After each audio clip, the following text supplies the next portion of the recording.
우리 함께 하나님 말씀 읽도록 하겠습니다. 마리아에게 와서 예수의 하신 일을 본 많은 유대인이 저를 믿었으나 그 중에 어떤 자는 바리새인들에게 가서 예수의 하신 일을 고하니라. 이에 대제사장들과 바리새인들이 공회를 모으고 가로되 이 사람이 많은 표적을 행하니 우리가 어떻게 하겠느냐. 만일 저를 이대로 두면 모든 사람이 저를 믿을 것이요 그리고 로마인들이 와서 우리의 땅과 민족을 빼앗아 가리라 하니 그 중에 한 사람이 그해 대제사장 가야바가 저희에게 말하되 너희가 아무것도 알지 못하는도다. 한 사람의 백성을 위하여 죽어서 온 민족이 망하지 않게 되는 것이 너에게 유익한 줄을 생각지 아니하는도다 하였으니 이 말은 스스로 함이 아니요 그의 대제사장이므로 예수께서 그 민족을 위하시고 또 그 민족만 위할 뿐 아니라 흩어진 하나님의 자녀를 모아 하나가 되게 하기 위하여 죽으실 것을 미리 말하미러라. 이날부터는 저희가 예수를 죽이려고 모의하니라. 아멘. 자, 오늘은 종려주일입니다. 예수님께서 예루살렘에 입성하실 때 많은 사람들이 종려나무 가지를 들고 와서 예수님의 발 앞에 깔았다고 해서 종려주일이라고 부릅니다. 많은 사람들은 예수님을 이제 메시아로 오심을 그들은 기뻐한 것입니다. 아무에게나 그런 행동을 하는 것이 아니라 그들이 그렇게 종려나무를 가지를 발에 깔고 호산나 외칠 때는 오직 예루살렘에 왕이 왔을 때만 하는 행위였어요. 그러니까 지금 그들은 예수님을 이제 그들의 왕으로 메시아로 영접하고 있었던 것입니다. 근데 그렇게 그들이 환호할 수 있었던 결정적 계기가 바로 오늘 본문에 다 읽지는 않았지만 요한복음 11장에 나와 있는 바로 베다니에 사는 죽은 나사로를 살리는 사건이었어요. 베다니는 예루살렘에서 굉장히 가까운 곳이었습니다. 그 가까운 곳에 모든 사람이 다 아는 나사로가 죽었는데 그가 죽은 지 사흘 만에 다시 예수님이 살리시는 기적으로 말미암아 다른 모든 사람들, 예루살렘에 사는 모든 사람들이 부정할 수 없게 된 거예요. 어떻게 죽은 자를 살리는 놀라운 기적을 일으키기가 이제 예루살렘에 들어온다는 겁니다. 그래서 그들은 모두가 다 같이 그가 메시아다 라고 믿었어요. 그래서 예수님을 그렇게 열렬히 환영했던 것입니다. 요한복음 11장 45절에 보면 많은 이들이 이 사건으로 예수를 믿었다라고 기록합니다. 요한복음 11장 45절 보세요. 마리아에게서 와서 예수의 하신 일을 본 많은 유대인들이 저를 믿었으나 무엇을 보았다는 겁니까? 죽은 자를 살리는 기적. 그 기적을 보고 많은 사람들이 예수님을 보고 이가 메시아다. 이가 우리가 그리던 그 그리스도, 예루살렘의 이스라엘의 진정한 왕이구나 하고 그들을 맞아들였던 거예요. 예수님을. 근데 놀라운 건 여러분, 아이러니하게도 예수님께서 이렇게 열렬한 환영을 받으시고 예루살렘에 입성하시지만 그 다음 날부터를 우리는 뭐라고 불러요? 고난주간이라고. 그러니까 이 환영은 예수님을 왕으로 메시아로 맞아들이고는 있지만 바로 무엇을 위한 고난의 시작이었던 겁니다. 고난의 시작을 알리는 나팔이었던 거예요. 왜 그렇습니까? 예수님의 놀라운 기적 앞에서도 많은 사람들이 예수를 믿었지만 그 중에 그것을 믿지 않는 자들이 있다는 거예요. 오히려 예수님이 하신 그 선한 일로 말미암아 예수님이 하신 그 놀라운 은혜의 역사에도 말미암아 그것을 시기하고 오히려 예수를 죽이고자 한 자들이 있다는 거예요. 그 속에. 요한복음 11장 53절 보세요. 이날부터는 저희가 예수를 죽이려고 모의하니라. 여기 분명 세상은 여러분 하나님의 놀라운 역사를 보고도 믿는 자들이 있지만 그러나 오히려 그 일로 말미암아 그를 죽이려고 하는 자들도 있다라는 거예요. 참 이상하지 않습니까? 왜 오히려 그 예수님이 죽은 자를 살리는 놀라운 기적을 일으켰음에도 불구하고 예수님을 믿지도 못할 뿐더러 예수님을 죽이고자 할까요? 그것은 바로 세상과 그리스도와는 전혀 다른 길을 가고 있기 때문입니다. 그들이 왜 예수를 죽이고자 했는지 요한은 이렇게 기록하고 있습니다. 47절 48절 보세요. 이에 대제사장들과 바리새인들이 공회를 모으고 가로되 이 사람이 많은 표적을 행하니 우리가 어떻게 하겠느냐. 이건 자기들도 부인할 수 없다는 얘기입니다. 왜요? 자기들도 인정할 수밖에 없는 그 죽은 나사로를 살리셨기 때문에 이제는 그걸 부정할 수 없어요. 근데 그것을 믿고 안 믿고의 문제가 아니라는 거예요. 그들이 염려하는 건 뭔지 아십니까? 바로 48절이에요. 만일 저를 이대로 두면 모든 사람이 저를 믿을 것이요 그리고 로마인들이 와서 우리 땅과 우리 민족을 빼앗아 가리라. 이것을 염려하고 있는 바로 대제사장들과 바리새인들은 지금 자기들이 누리고 있는 기득권, 로마 사람들과 타협하여 누리고 있는 그 기득권을 빼앗기는 것에만 관심이 있는 거예요. 예수가 메시아냐 메시아가 아니냐에 관심 없습니다. 예수님이 하신 기적이 정말 메시아의 표징이냐 그거에는 관심 없어요. 하나님의 말씀이 그들의 약속하신 700년 전부터 약속하신 그 메시아가 지금 현현한 이 땅에 다시 오신 현현임에 그런 거에는 관심 없습니다. 내 기득권, 내가 가지고 있는 이 기득권을 뺏기느냐 뺏기지 않는 거에 관심이 있는 거예요. 나의 유익에, 예수 그리스도의 오심이 나의 유익이냐 나에게 유익하지 않은 것이냐 거기에만 관심이 있더라는 거예요. 근데 예수님의 오심이, 메시아로 오심이 자기들의 기득권에, 자기들의 유익에 도움이 안 된다는 거예요. 그래서 그들은 어떻게 해요? 그를 죽이려고 하는 거죠. 그가 메시아라 할지라도, 그가 하나님이 약속한 하나님의 아들이라 할지라도 그건 죽이겠다는 거예요. 예수님의 이것을 우리에게 말씀하십니다. 세상은요, 그렇게 마귀에게 속한 자들, 그렇게 자기 배만을 위하는 자, 자기만을 위하여 사는 세상, 그 마귀의 자녀라고 했잖아요. 그들은 결코 참 진리의 말씀, 진리신 예수님을 영접하지 못합니다. 그래서 예수님이 뭐라고 얘기해요? 빛과 어둠에 비유하십니다. 절대 어둠은 빛과 함께할 수 없는 겁니다. 요한복음 3장 19절 보세요. 그 정죄는 이것이니 곧 빛이 세상에 왔으되, 요한은 예수님이 빛이라고 말씀하시죠.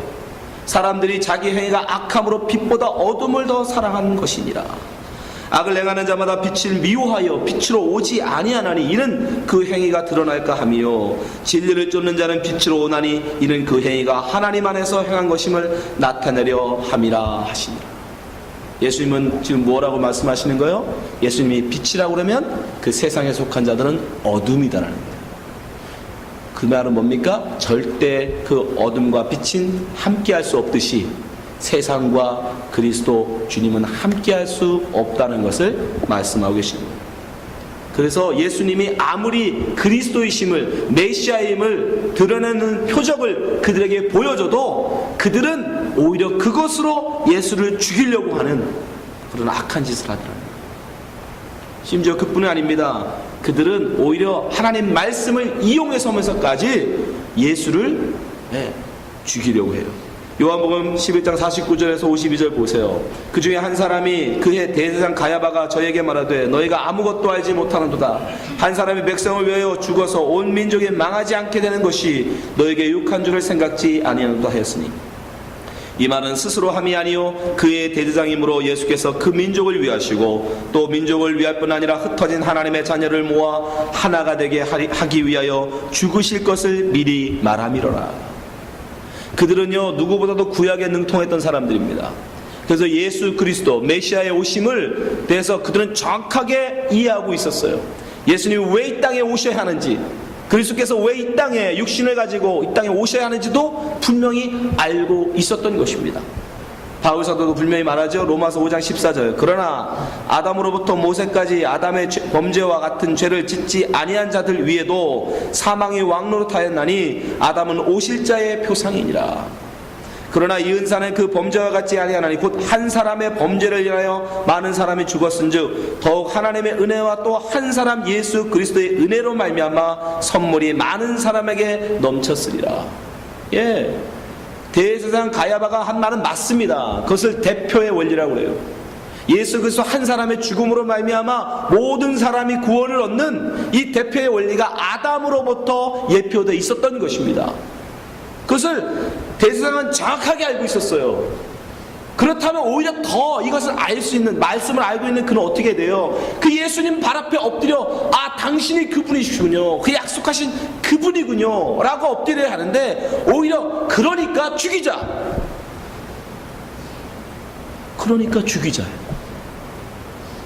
어차피 죽으러 오신 분이니까 우리가 죽여드리자는, 이런 악당이 어디 있습니까? 하나님의 말씀을 오히려 자기의 유익을 위하여 쓰는, 그게 세상에 속한 자들이에요. 여러분, 여러분 우리가 예수 믿는다고 말씀하시는데 혹시 여러분 중에도 나의 유익을 위하여 예수를 믿으신다면 여러분이 이 대제사장과 똑같은 사람입니다. 예수 이름마저도 나의 유익을 위하여 부릅니다. 나의 배를 위하여, 나의 이 땅의 성공만을 위하여. 그들이 그런 자예요. 정확하게 알고 있음에도 불구하고 그러니까 죽이자예요. 그러니까 죽이자. 예수는 어차피 죽으러 오신 분이니까, 그리스도는 어떻게 우리를 위하여 죽으러 오신 분이니까 우리가 죽여야 되잖아요. 그리고 우리는 우리의 기득권은 지키자. 이게 바로 여러분 세상에 속한 자예요. 이런 악한 세상 이들과 어떻게 하나님 말씀만을 순종하시러 오신 예수님이 하나가 될 수 있겠습니까? 어울릴 수 있겠습니까? 같이 갈 수 있겠습니까? 한 멍에를 맬 수 있겠습니까? 그러니까 그들과의 길과는 다를 수밖에 없고, 그들과는 섞일 수가 없고, 그들과는 분리될 수밖에 없는 거예요. 근데 문제는 이 세상이 그 진리를 핍박한다는 거예요. 문제. 핍박한다는 거죠. 서로 다르면 그냥 서로 간섭하지 않고 섞이지 않고 가면 좋겠는데, 근데 이 땅에서는 이 빛이 이 어둠에게 고난을 당합니다. 예수님도 분명히 말씀하세요. 우리가 그리스도인답게 살면 살수록, 예수님을 따라서 살면 살수록 우리에게는 뭐가 따라오느냐? 핍박이 온다는 거죠. 고난이 온다는 거죠. 마가복음 10장 29절, 예수께서 가라사대 내가 진실로 너에게 이르노니 나와 및 복음을 위하여 집이나 형제나 자매나 어미나 아비나 자식이나 전토를 벌인 자, 모든 걸 다 버린 자예요. 오직 예수 그리스도 하나님만을 위하여 살겠다라고 나선 자, 그건 어떻게 해야 돼요? 하나님의 큰 보고를 내리셔야 될 거 아닙니까? 예, 복을 주세요. 30절, 금세에 있어 집과 형제와 자매와 모친과 자식과 전토를 100배나 받대. 할렐루야. 우리가 바라는 거 아닙니까? 우리가 원하는 거 아닙니까? 이런 대박이 어딨어요? 요즘 이자도, 은행 이자도 지금 0% 시대에 100배랍니다. 100배. 근데 문제는 뭐예요? 핍박을 겸하여 받는다. 핍박을 겸하여 받는다. 내세에 영생을 받지 못할 자가 없는. 문제는 고난도 함께 받는다는 것입니다. 바울 사도도 분명히 얘기합니다. 로마서 8장 16절, 성령이 친히 우리의 영으로 더불어 우리가 하나님의 자녀인 것을 증거하시나니, 하나님의 자녀이면 또한 후사 곧 하나님의 후사요 그리스도와 함께 한 후사니 우리가 그와 함께 영광을 받기 위하여 100배를 받기 위하여 뭐가 있어야 된다? 고난도 함께 받아야 될 것이니라. 왜 그러실까요? 왜? 그냥 빛과 어둠이니까, 빛과 어둠은 여러분 섞이지 못하니까 그렇게 섞이지 않으면 되지 않습니까?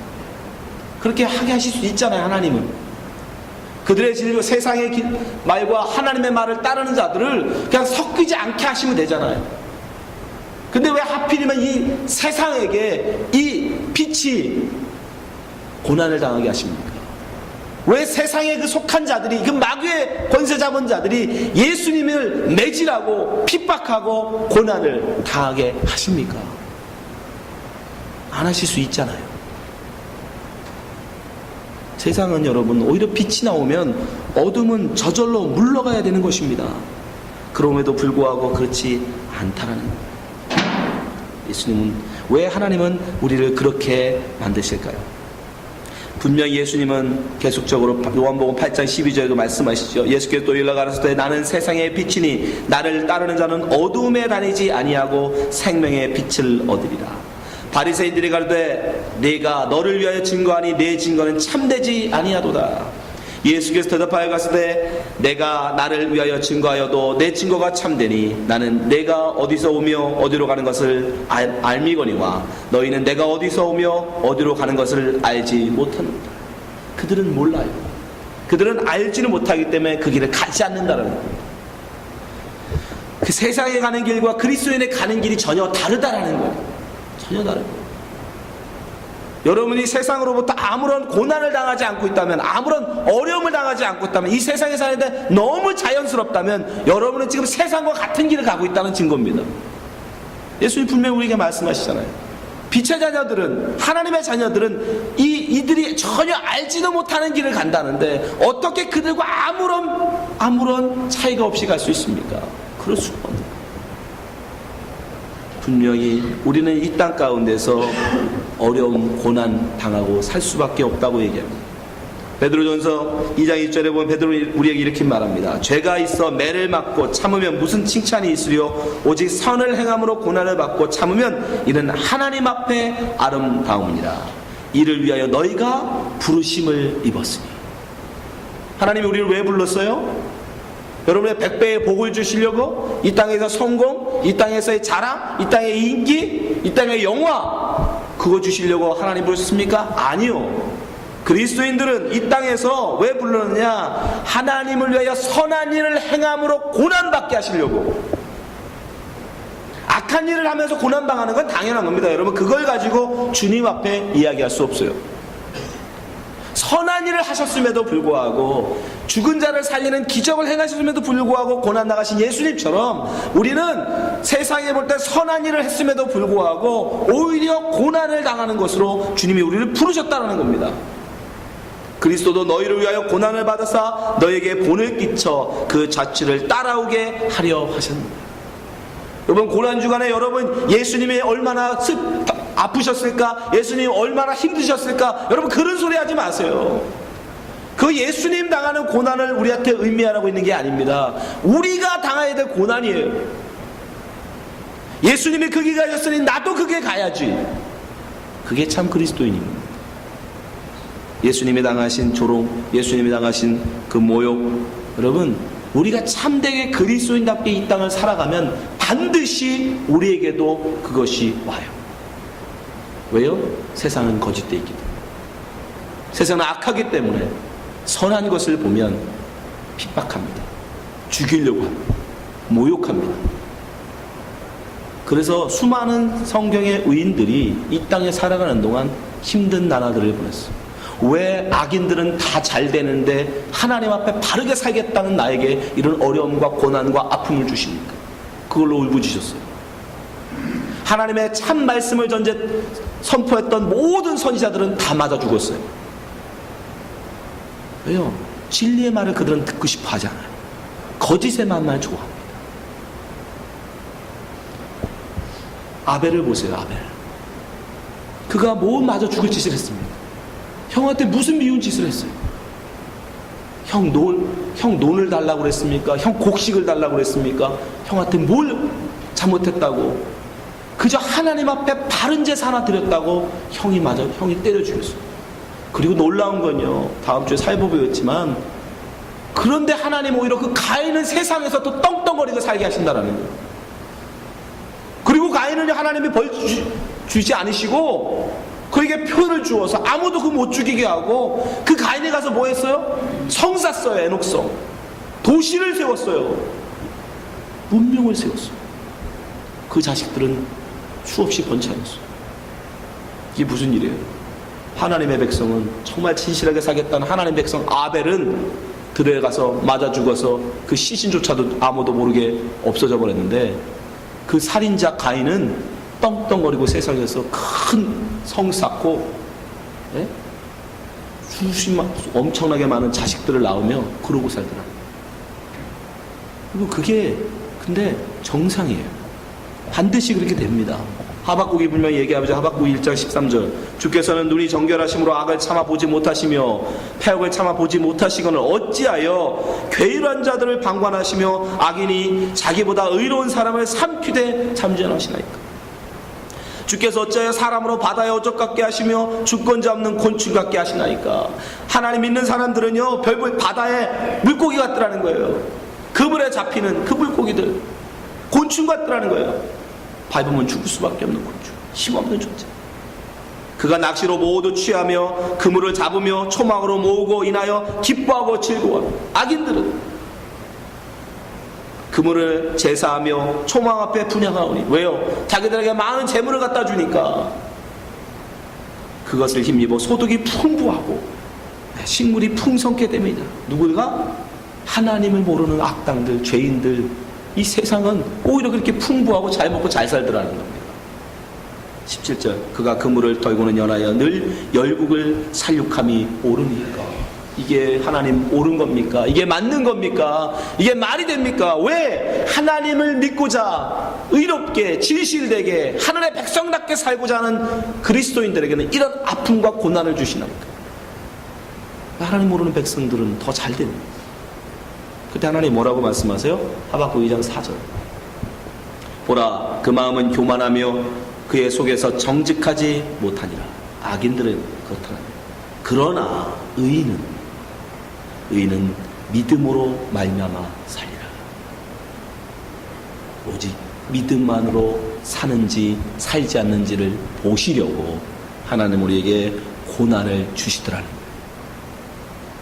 이 땅에 눈에 보이는 것, 이 땅에서 우리가 눈으로 볼 수 있고 만질 수 있고 누릴 수 있는 그런 재물, 재산, 성공, 인기 이런 거 없어도 하나님만으로 기뻐하는 믿음이 있는가 없는가 보시려고 하나님이 이 땅에 성공을 허락지 않으시더라는 거예요. 의인들에게는, 하나님의 백성들에게는. 그래서 하박국이 그 얘기하는 거예요. 하박국 3장 17절. 비록 무화과 나무가 무성치 못하며 포도나무에 열매가 없으며 감나무나무에 소출이 없으며 밭에 식물이 없으며 우리의 양이 없으며 외양간에 소가 없을지라. 여러분, 이게 풍부한 재산이 아닙니다. 그 당시에 유대인이라면 기본적으로 갖고 있던 재산, 가장 기본적인 거, 먹고 살기에 필요한 기본적이었던 거예요. 근데 이것이 없을지라도 18절, 나는 여호와로 인하여 즐거워하며 나의 구원의 하나님을 인하여 기뻐하리로다. 믿음 하나만 살겠다는 거예요. 눈에 보이는 어떤 풍요, 눈에 보이는 어떤 성공, 이 땅의 자랑, 이 땅의 재물, 이 땅의 돈, 그런 거 없어도 하나님이 나와 함께 하시고 그분이 나를 당신의 자녀로 인정하신다면 나는 그것으로 그 믿음, 그 분을 믿는 믿음으로 살겠다.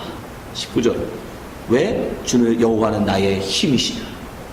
밥이 나에게 힘이 되지 않는다는 겁니다. 포도가 나에게 힘이 아니라는 거예요. 양고기가 나에게 힘이 되는 게 아니라는 겁니다. 오직 여호와 하나님만이 나의 힘이시기에 그 믿음으로 나는 살겠다는 거예요. 나의 발을 사슴과 같게 하사 나로 나의 높은 곳을 다니게 하시리로다. 아멘. 그래서 하나님은 우리에게 고난을 허락하시는 거예요. 여러분 생각해 보세요. 예수 믿으면 모든 병이 다 낫고, 예수 믿으면 모든 비즈니스가 다 잘 되고, 예수 믿게 하면 자식들이 전부 다 좋은 대학, 원하는 대학 다 갈. 그 이 땅에 예수 믿겠다고 교회 안 올 사람 있습니까? 다 가죠. 313년 콘스탄티누가 로마에 정식적으로 기독교를 국교로 채택해버렸어요. 황제가 교회를 나가네? 그게 어떻게 됐을까요? 너도 나도 황제한테 잘 보여서 벼슬 얻으려고 수십만 명 교인 냈어요. 다. 우리나라도 지금도 그래요. 대통령 하나가 한 교회 나가니까 교인이 갑자기 수천 명이 늘어버렸어요. 네? 2012년에도 2000년도 지금도 그런데 하물며 그 2000년 전 황제가 교회를 나갔더니 어떻게 됐겠어요? 세상에 그런 별것 아닌 황제의 눈에 보이는 그 영화를 위해서도 수만 명의 사람들이 모이고, 지금 이 시대 그 대통령 5년밖에 안 되는 짧은 권세인 그 대통령에게도 잘 보이겠다고 수천 명씩 모여드는데, 예수만 믿고 교회만 나가면 모든 게 다 잘 되고 모든 병이 다 낫고 암덩어리가 다 떨어져 나가고, 어떤 사람이 교회 안 나옵니까? 다 나오지. 그럼 누가 그리스도인이고 누가 이 땅에 영화를 위해 나온 사람인지 어떻게 구별합니까? 누가 알곡 없는 쭉정이고 누가 알곡인지를 어떻게 구별합니까? 그때 필요한 게 뭐예요? 고난이에요. 고난이 닥치면 분명히 구별돼요. 이 땅에 눈에 보이는 성공, 이 땅에 눈에 보이는 자랑, 이 땅의 것을 바라고 온 쭉정이들은 고난 앞에, 그 불 앞에 다 타버리는 거예요. 왜? 그거밖에 없으니까. 그것만 바라고 왔으니까. 고난 앞에 다 타버리는 거예요. 없어지는 거예요. 다 삼쪽까지 사라지는 거예요. 고난이 닥치면 싹 물 빠지듯이 쫙 빠져요. 대통령 그만두니까 수천 명이 싹 빠져버리는 거예요. 어느 날 없어져요. 고난이 닥치면 싹 빠져버려요. 그러나 진짜들은요, 알곡들은요, 고난 앞에, 그 불 앞에 어떻게 돼요? 조금씩이라도 그나마 갖고 있던 불순물질까지 다 타버려요. 우리가 예수 믿으면서 그래 조금씩 바라는 게 있잖아요. 지난주에 제가 저희 아들 때문에 얼마나 주님 앞에 매달렸는지 몰라요. 주님, 차라리 내가 아팠으면 좋겠습니다. 내가 아팠으면. 신유 은사도 없는 제가 맨날 터놓고 제발 나로 아프게 하고 이놈은 낫게 하여 주옵소서. 우리에게도 비록 이 땅에 정말 하박국 같은 믿음으로 사는 된다면 알죠. 그러나 우리도 바라는 게 있다고요. 그렇죠? 내 자식은 그래도 좀 좋은 대학에 갔으면 좋겠고, 좋은 선 만나서 결혼했으면 좋겠고, 내 비즈니스가 그래도 좀 잘 됐으면 좋겠고, 몸이 좀 안 아팠으면 좋겠고. 근데 고난이 닥치면 우리 속에 있는 그런 불순물조차도, 이 땅에서 바라는, 기대하는, 이 땅에서 바라는 그런 것조차도 어떻게 돼요? 고난 앞에서 다 버리는 거예요. 그럼 우리는 뭐가 됩니까? 믿음만 남게 되는 거예요. 그걸 일컬어 성경은 뭐라 그래요? 정금같이 되는 거예요. 순수한 정금. 불순물은 다 타버리고, 용광로 속에서 부르면 어떻게 돼요? 불순물은 다 타버리고 없어집니다. 그리고 금만 남아요. 99.9%의 금. 그걸 정금이라고 해요. 그래서 고난은 우리가 하나님의 백성에게는 그 믿음을 더욱더 믿는 자로 만들어주는 거고, 고난 앞에 쭉정이들은 다 타서 없어져 버리는 거예요. 그래서 욥이 말하잖아요. 고난을 당한 욥이 뭐라고 얘기해요? 욥기 23장 10절. 나의 가는 길을 오직 그가 하시나니 그가 나를 단련하신 후에는 내가 정금같이 나오리라. 고난이 나의 모든 불순물, 이 땅에서 그나마 기대했던 그런 이 땅의 영화, 이 땅의 자랑, 이 땅의 안목의 정욕, 이 모든 건 다 타버리고 하나님이 내게 원하셨던 그 순수한 믿음, 그것만 남더라고요. 11절. 내 발을 그의 걸음을 바로 따랐으며. 예, 그게 믿는 사람이에요. 너무 힘들지만, 고단하지만 하나님이 우리에게 원하시는 갈 길이 있잖아요. 그 길을 가게 된다는 거예요. 내가 그의 길을 지켜 치우치지 아니하였고, 내가 원하는 좌로나 내가 원하는 우로나 치우치지 않고, 하나님이 내게 원하시는, 주님이 걸어가신 그 길, 힘들지만 고단하지만 걸어가게 된다. 12절. 내가 그의 입술의 명령을 어기지 아니하고 일정한 음식보다 그 입의 말씀을 귀히 여겼도다. 이게 바로 정금 같은 신앙이에요. 이 정금 같은 신앙이 어떻게 만들어진다고요? 고난으로 만들어져요. 고난이 없으면 여러분 우리의 믿음은 순수해지지 않습니다. 우리는 여러분 그리스도입니다. 예수님을 따른다고 나선 자들이에요. 근데 예수님은 이 땅 가운데 참 빛이셨지만 어둠에게 고난을 당하셨어요. 어둠에게 조롱당하시고 어둠에게 핍박받으셨어요. 당하셨어요. 우리 역시 여러분 예수님과 같이 고난당하는 것이 마땅합니다. 당연합니다. 우리 그리스도인에게는 고난은 뗄래야 뗄 수 없는 것이에요. 어둠은 반드시 우리를 우리를 핍박합니다. 그러나 여러분 그것은 잠시 잠깐인 것을 잊지 마세요. 잠시 잠깐. 성경에 보니까 한때 두때 반때 동안 하나님께서 우리에게 고난을 허락하십니다. 요한계시록 12장 13절 보세요. 용이 자기가 땅으로 내어 쫓긴 것을 보고 남자를 낳은 여자, 창세기를 배웠으니까 아시죠? 남자를 낳은 여자 뭐죠? 교회. 하나님께서 여자의 후손, 남자, 제라, 씨, 자손이라고 말하는 그 남자, 예수 그리스도죠. 남자를 낳은 여자를 핍박하는지라. 근데 그 핍박이 어떤 핍박이래요? 그 여자가 큰 독수리 날개를 받아 광야 자기 곳으로 날아가 거기서 그 뱀의 낯을 피하여 한때 두때 반때를 양육받음에. 양육받는 동안 어떤 일이 벌어집니까? 15절. 여자의 뒤에서 뱀이 그 입으로 물을 강같이 토하여 여자를 물에 떠내려가게 하려 하네. 마귀는, 세상은 물을 토하여서 이 교회를 핍박하더라는 거예요. 하나님의 자녀들을 핍박한답니다. 한때 두때 반때 동안. 16절. 땅이 여자를 도와 그 입을 벌려 용의 입에서 토한 강물을 삼키시. 하나님은 그러나 우리를 버려두지 않으신다. 반드시 도우신다는 것이요.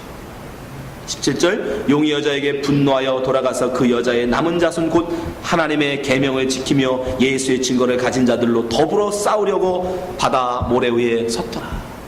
그러나 여러분 이것은 다 뭐다? 우리를 양육하시려는 하나님의 계획이라는 것이죠. 우리를 양육하시다. 우리를 뭘로 양육하시는 거예요? 정금으로. 우리를 빛나는 보석으로 다듬어 가시기 위한 훈련이었다는 거예요. 우리는 당연한 겁니다. 그래서 성경은 우리를 뭐라고 불러요? 진주라고 해요. 진주. 보석이라고. 요한계시록 21장 21절. 그 12문은 12진주니 문마다 한 진주요 성의 길은 맑은 유리 같은 정금이더라. 이 정금이 진짜 여러분 눈에 보이는 여러분 반지 끼고 다니는 그 정금 아니라니까요. 누구예요? 우리예요. 우리. 여러분이에요. 새 예루살렘에 나와 있는 모든 보석은 바로 하나님의 백성들을 얘기하는 거예요. 어떤 바보 같은 사람들이 천국 갔다 왔는데 천국 갔더니 막 금이 쫙 깔려있더라. 바보 같은 소리 하지 마세요. 그 금은 그 금이 아니에요. 우리의 믿음을 얘기하는 거예요. 여러분이 금이라니까. 여러분이 정금이에요. 여러분이 진주입니다. 근데 정말 재밌죠. 여러분 진주는 어떻게 만들어집니까? 여러분 조개 캐러 다니시니까 아시잖아요. 네? 조개가 수십 년 동안 찌꺼기를 모으고 모아져요. 인고의 세월이 지나야 진주가 만들어져요. 1년 만에 뚝딱 만들 수 있는 게 아닙니다. 그래서 여러분이 이렇게 캐는 조개에는 진주가 없는 거예요. 1년밖에 안 자라니까. 수십 년 동안 찌꺼기가 모으고 모아져야 진주가 만들어요. 이 땅에 보석들은 다 그래요. 다이아몬드는요. 여러분 다이아몬드 원료하고 여러분 그냥 타다 남은 재하고 원료가 똑같대요. 탄소. 네? 타다 남은 부식갱이 그 새카만 재하고 다이아몬드하고 원료는 똑같다니까요. 근데 왜 다이아몬드는 다이아몬드가 됩니까? 엄청난 압력 속에서 눌리고 눌려서 그 엄청난 압력을 견뎌내서 다져진 게 바로 다이아몬드예요. 똑같은 탄소지만 엄청난 이 압력을 견뎌냈을 때 그건 다이아몬드로 웅집돼서 다이아몬드로 빛나요. 이 땅의 모든 보석들이 다 그렇다는 거예요. 하나님이 이 땅의 보석들을 그래서 그렇게 만드시는 거예요. 뭘 보여주시려고? 우리 하나님의 백성들을 고난을 통하여 그렇게 보석으로 만드시겠다라는 하나님의 메시지가 그 속에 있는 거예요. 그 고난 통해서 우리는 뭐가 되는 거예요? 점점 다이아몬드로, 정금으로, 진주로 깎여져 가고 있는 거예요. 양떼져 가고 있는 거예요. 만들어져 가고 있는 거예요. 여러분, 우리는 고난을 오히려 기쁘게 여겨야 되는 것이죠. 내가 예수를 잘 믿음으로 말미암아 내게 고난이 오네. 내가 세상과 똑같이 섞여 살면 여러분 이순신으로 살면 절대 우리는 고난이 없어요. 내가 그리스도인인 것을 아무에게도 말하지 말라. 솔직히 있잖아요. 어떤 분들이 직장을 같이 다녔는데 그분이 크리스찬인 걸 전혀 몰라. 교회 다니는 줄 몰랐대. 왜요? 자기가 그리스도인이라는 것을 한 번도 말한 적이 없으니까. 어떻게 하겠습니까? 교회 밖에 딱 나가는 순간 내가 그리스도인인 것을 아무에게도 말하지 말라 하고 다니면 여러분 세상과 똑같이 살면 누가 여러분이 그리스도인 걸 알겠어요? 그리스도인답게 사는 건 만만치 않죠. 반드시 사람들이 기대합니다. 그리스도인이면 정직할 것이다. 그리스도인이면 적어도 저 사람은 사기치지 않을 것이다. 그렇지만 저 사람은 자기가 손해볼지언정 결국 자기만의 유익을 위해 살진 않을 것이다 라는 믿지 않는 사람들이 더 잘합니다. 근데 우리는 어떻게 해요? 그 몇 푼의 손해를 받는 게 싫어서. 그죠? 우리가 그리스도인인 걸 감추고 살아. 그렇게 해서 여러분 재산을 모으면 그게 이렇게 좋으십니까? 여러분, 우리가 믿음으로 살아내는 이 땅에 믿음으로 사는 것이 더 귀함을 기억하십시오. 진주로 우리는 만들어져 가야 돼요. 정금으로 우리는 만들어져 가야 돼요. 내 살 같은 피 같은 돈을 좀 잃은다 할지라도 그만큼 그 잃은 만큼 여러분은 보석으로 깎여져 가는 거예요. 아멘. 제가 아멘 하신 분들 봤어요. 네. 쉽지 않습니다. 네. 쉽지 않아요. 내 인격을 모독당하고 내 돈을 재산을 잃어버리고 내 건강을 잃어버리는 거 만만치 않습니다. 그러나 하나님은 거저 우리에게서 그렇게 뺏어가시는 게 아니에요. 그만큼 우리를 아까 말씀드린 100배 100배가 진짜 100배가 아니에요. 풀이라는 뜻이에요. 풀. 아낌없이 채워주시겠다는 거죠. 아낌없이 여러분들이 그 잃은 만큼 잃은 거 찾아보지 마시고 내가 보석으로 다듬어진 것을 기뻐하시고 만들어져 가는 것을 기뻐하시고 고난을 당하십시오. 아멘. 마지막으로 베드로전서 4장 13절 보겠습니다. 오직 너희가 그리스도인의 고난에 참여하는 것으로 즐거워하라. 그러니까 고난받는 걸 즐거워하라. 왜요? 이는 그의 영광을 나타내실 때에 너희로 즐거워하고 기뻐하게 하려 함이니라. 지금은 너무 슬프지만, 지금은 예수 이름으로 인하여 내가 모욕을 당하고, 예수 이름으로 당하여 내가 내 돈을 잃어버리고, 예수 이름으로 인하여 내 건강을 잃고, 그래서 슬퍼하지만, 그러나 나중에 우리가 주님 앞에 서게 되면 그것이 오히려 나에게 유익이었음을 알게 된다는 거죠. 그것이 나에게 오히려 하나님 앞에 정말 새롭게 되는 것이었음을 알게 되기에 기뻐하라고 말씀합니다. 이제 고난주간이 시작됩니다. 여러분, 예수님의 고난이 아니에요. 우리가 당할 고난이에요. 우리가 당해야 하는 고난입니다. 두려워하지 마시고 그 주님의 길을 따라가십시오. 주님의 그 십자가의 길을 쫓아가시는 여러분 되시기 바랍니다. 기도하겠습니다. 하나님 아버지, 우리로 하나님 참으로 예수 그리스도의 십자가의 고난을 동참하는 자 되게 하여 주시옵소서.